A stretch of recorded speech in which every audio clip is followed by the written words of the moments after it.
Answering the most common questions I get asked as a van lifer living on the Sunshine Coast of Australia. Hey guys, my name is Sam and I make music under the name This New Light. Welcome back to my YouTube channel.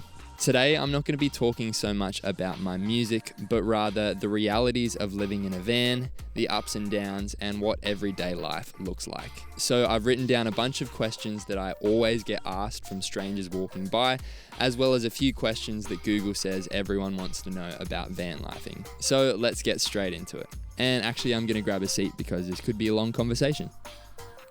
Question number one is, what made you decide to live in a van? Well, when I first graduated school, I started seeing on Instagram that people were converting out vans, old ones and new ones, and choosing to live in them.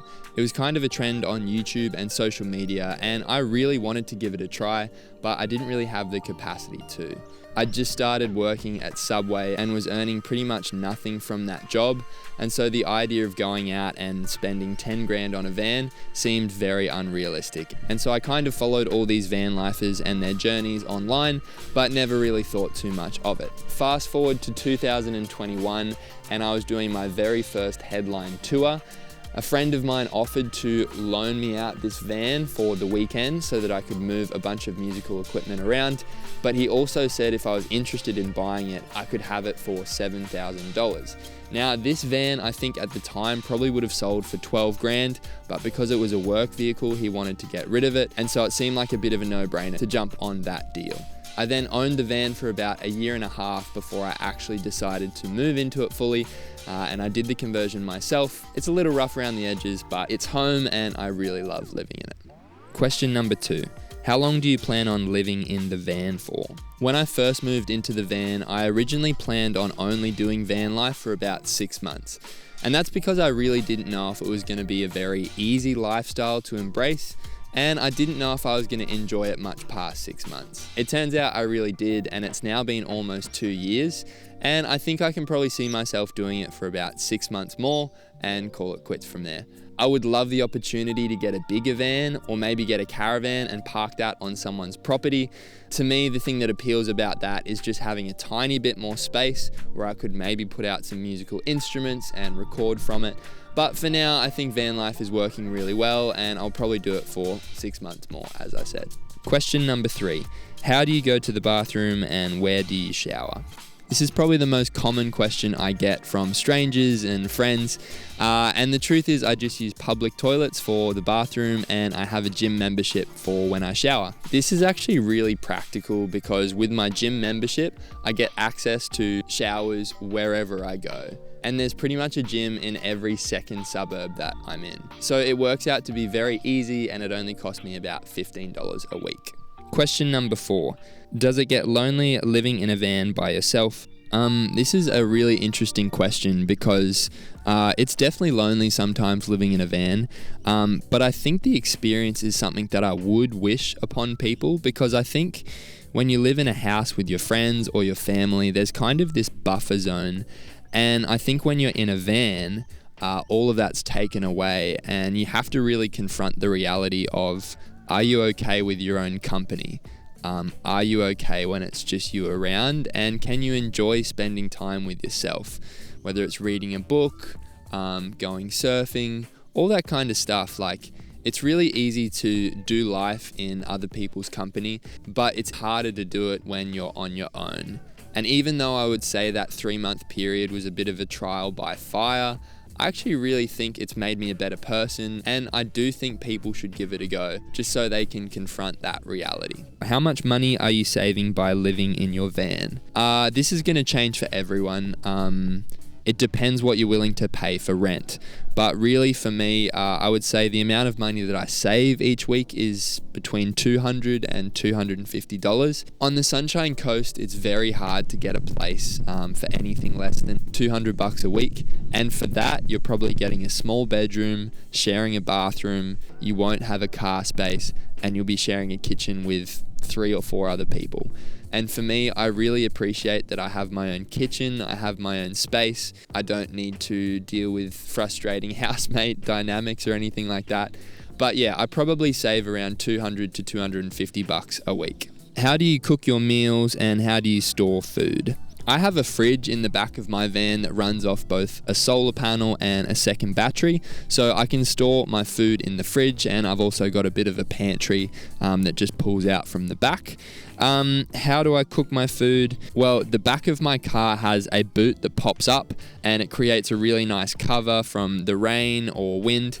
And so I cook out the back of my van. I have 2 pull-out drawers that effectively are my kitchen. One side's got my pantry, pots, plates, all that kind of stuff that allows me to cook. And the other side has my water tank, fridge, dishwashing bucket, and bin. I would show you, but right now the gas struts on the boot have actually broken, and so I can't open it up and have it just sit there. Where do you park your van? This probably changes every single night. And really early on, I remember planning out a week and trying to organize spots where I could park up out the front of a mate's place or anything like that. I was a little bit paranoid and a little bit nervous about getting a knock on the door, but I realized that actually never really happens. It happened once, I'll talk about that a bit later. But anyway, parking up has been really easy in Queensland. There's a lot of spots that you can park and only very few spots where you can't. I have a bunch of secret spots that I don't like sharing with people because they're absolutely stunning and I don't want them to get overrun by other people, but my general rule is go where other van lifers aren't, mainly because that attracts a lot of attention and locals can get a little bit upset. Some of my favorite spots though are right by the water, and you can wake up sometimes and have a beach all to yourself, and you can make brekkie right by the ocean. So I feel pretty spoilt sometimes that I can park up literally wherever. I will say that only once in 2 years have I had a knock on the door late at night, and that's because I parked up at a spot that had a no overnight stay sign. My friend said it would be fine to park there, but it just turns out on that given night the council were doing a bunch of rounds in that area and just happened to come across my van. Thankfully, I didn't receive a fine, but they actually wanted to check in to see if I was okay, whether I identified as homeless, and whether I needed social services support. So really that experience, although it definitely caught me off guard, it was really cool to see that the council weren't out to get me. It was good to know that they actually wanted to help me out and provide services to me if I really needed it. All right, 3 questions to go. Do you get nervous or scared living in a van by yourself? I've never personally felt scared or nervous parking in particular places. There was one night I remember in Melbourne where I parked up and there was a spot very close by with a large homeless community, and unfortunately there was a bunch of really loud drunk people around there as well, and that combination of those 2 crowds kind of bumping into each other did make me feel really uncomfortable, and so I moved somewhere else. But I generally feel pretty safe in the van. I'll lock it up every night so that if someone really wanted to try and get in, they couldn't. But yeah, I generally feel pretty safe in the van, and I just try and steer clear of places that might make me feel uncomfortable. And actually, I will jump in with another story here. I use this app sometimes called Wiki Camps. It's really great if you want to get a bunch of recommendations for spots to park up. This one time in particular though, I found a spot on the map that was a free overnight stay, and I really wanted to park up there. It looked on the map like it was going to be quite scenic, and so I drove along this road and pulled off because it was saying to go left, and it was a dirt road, and I kept following it for about 1 kilometer, and I'm like, this is weird, there's absolutely nothing here. I'm going to turn around just because I must have got it wrong. I turned back, got to the road again where there was service, and it said do a U-turn and go back up the dirt road. So this time I probably drove about 2 kilometers to where the pin said it actually was, and it was literally just this clearing in the middle of a forest, but there was heaps of rubbish and dumped goods like everywhere, and I was like, this is a bit sketchy. I don't really have service, and it's about 2 kilometers off the main road. I felt a little bit nervous that night, and so I was very quick to lock the van and go to bed. I'll drop a little photo of it here. It seemed super idyllic, but I was pretty nervous that night. In general, I don't feel that scared or uncomfortable, but every now and then you kind of find yourself in a bit of an interesting situation. It was fine. I left the next day and got to surf at a really cool beach all by myself. But yeah, that kind of just happens sometimes, and you learn to roll with it.